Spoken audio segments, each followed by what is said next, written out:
Hi, I'm Jess from Paper Pieces. We specialize in creating pre-cut papers for English paper piecing right here in Quilt City, USA, Paducah, Kentucky. Today I'm here to show you the basics of English paper piecing, including basting and whip stitching.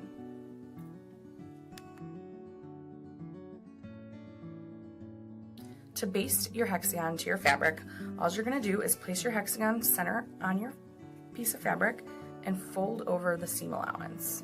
Then you're going to take your needle and thread and sew right through the paper and right through the fabric. This is a temporary stitch just to give your fabric the perfect shape. You need one extra stitch just to secure it.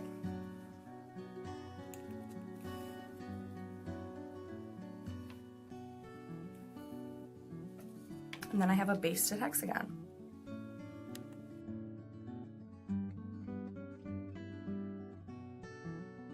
So once you have at least 2 hexagons basted, you can start sewing them together. We like to do this with a whip stitch, so I'll show you how to do that. You're going to take your 2 hexagons and put them right sides together, and you're going to want to line up your 6 corners.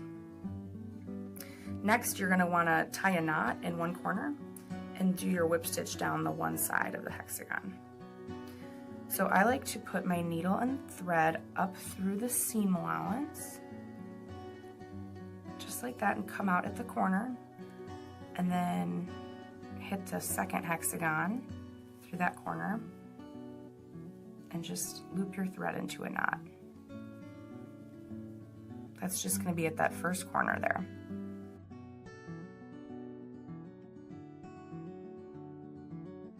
Next, you're going to want to do a whip stitch or a ladder stitch down the one side.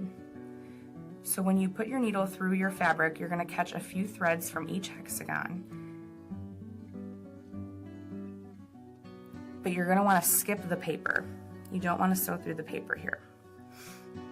We recommend about 6 to 10 stitches per an inch, and it's just enough to secure the hexagon without putting in too many stitches.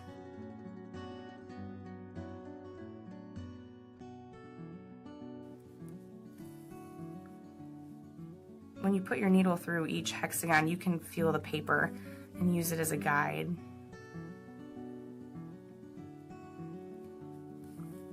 And you're just going to sew down the one side.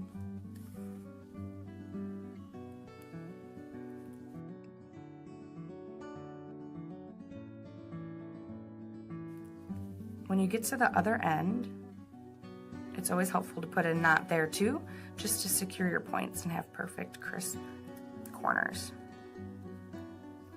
And it doesn't hurt to backstitch once or twice.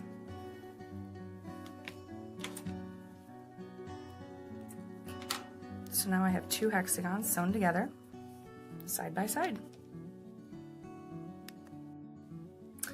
Now that I have 6 hexagons basted, I'm going to start sewing them into a flower.